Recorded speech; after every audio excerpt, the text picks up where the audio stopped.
course, I'm in here, so they think there's going to be interesting food. There's not.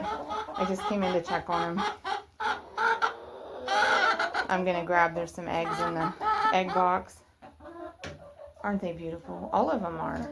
These birds, most of them, these birds were all hatched March of 2025. This is October 11th, 2025 that we're recording. Hey, gal.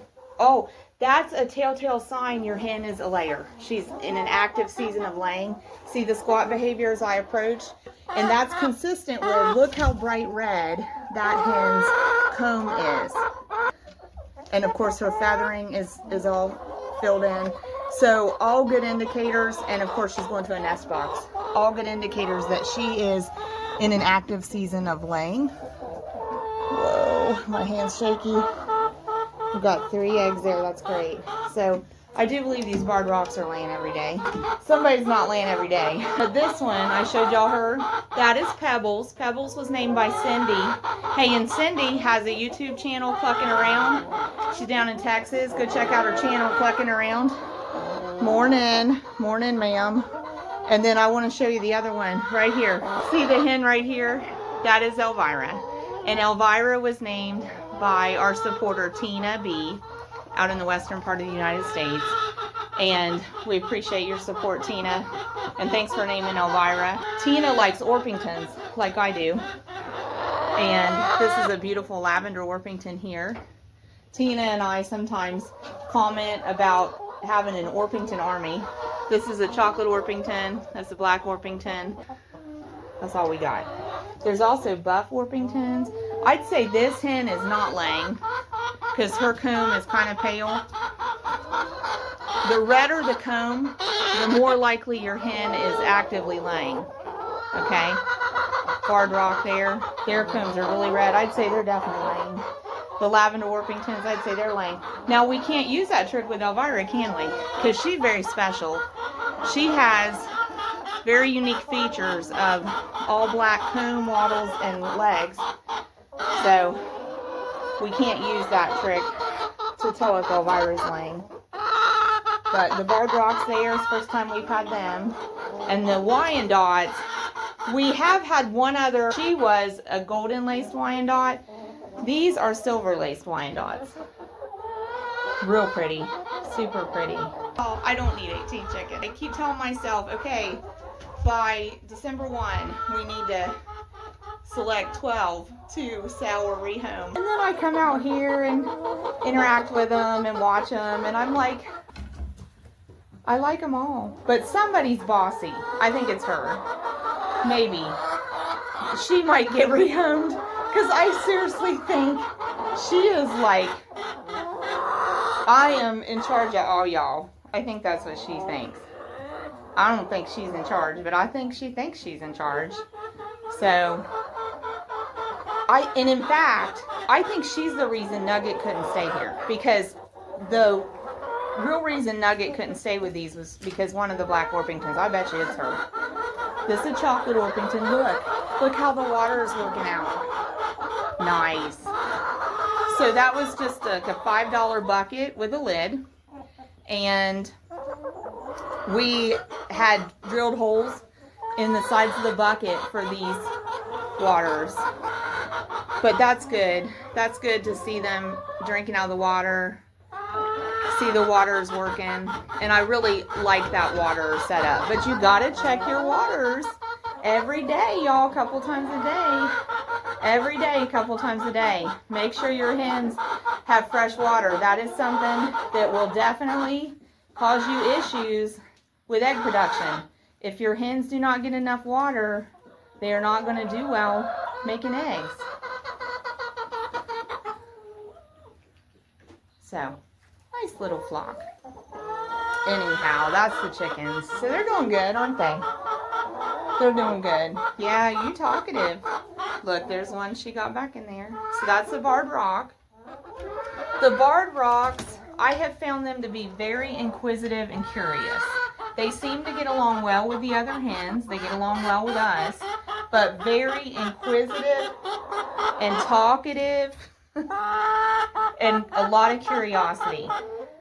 We also had a little bit of trouble with them staying in their chicken run outside there. And we have a rather tall fence. So we did have to clip flight feathers on their wings.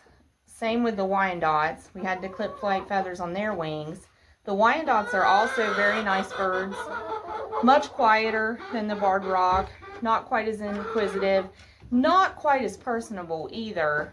But friendly. Just, they're not in your face all the time. The Barred Rocks will be right there. In your face. Checking out your shoes. Checking out your diamond rings. You know how chickens love things that shine. My someday chicken is a Jubilee Orpington. We had a Jubilee Orpington by accident one time. And a predator got her, of all things.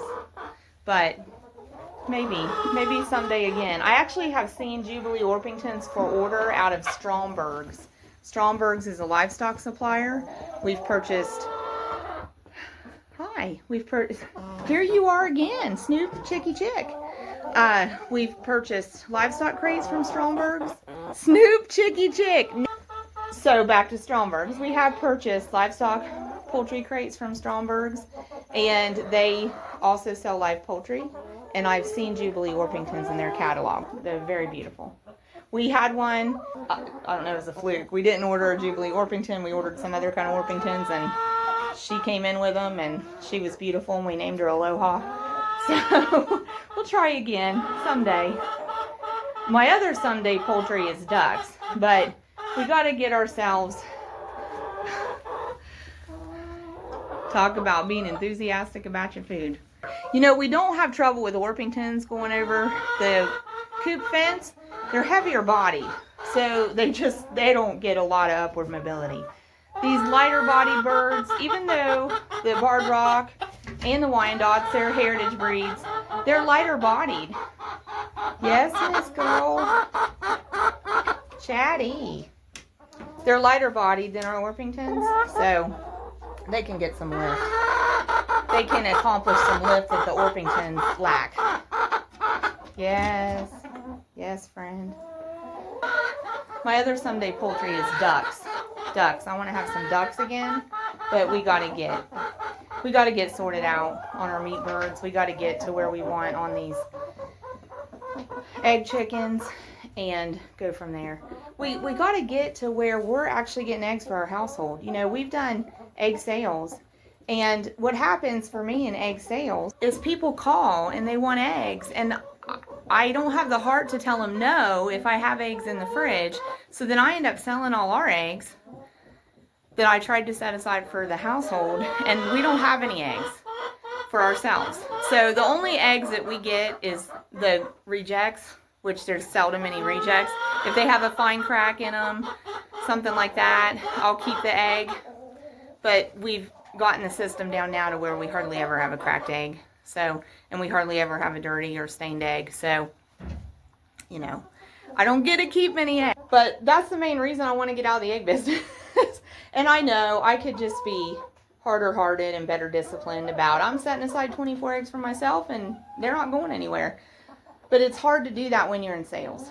When you're in sales and people want the product and you want to try to stay at a sales capacity, it's very hard to turn down a request for them if you do actually have them on hand. So we haven't really had access to a lot of eggs for ourselves. And I want to get back to having eggs for my household from my chickens. That is really the main motivation to have the chickens. So we got to get ourselves sorted out with the meat birds, finish up this last flock, and we got to get ourselves sorted out with the egg chickens. We're moving out of the egg sales, but we're not quite out yet. So we got a little ways to go on that. But we're working toward getting out of egg sales. So that's the plan. And then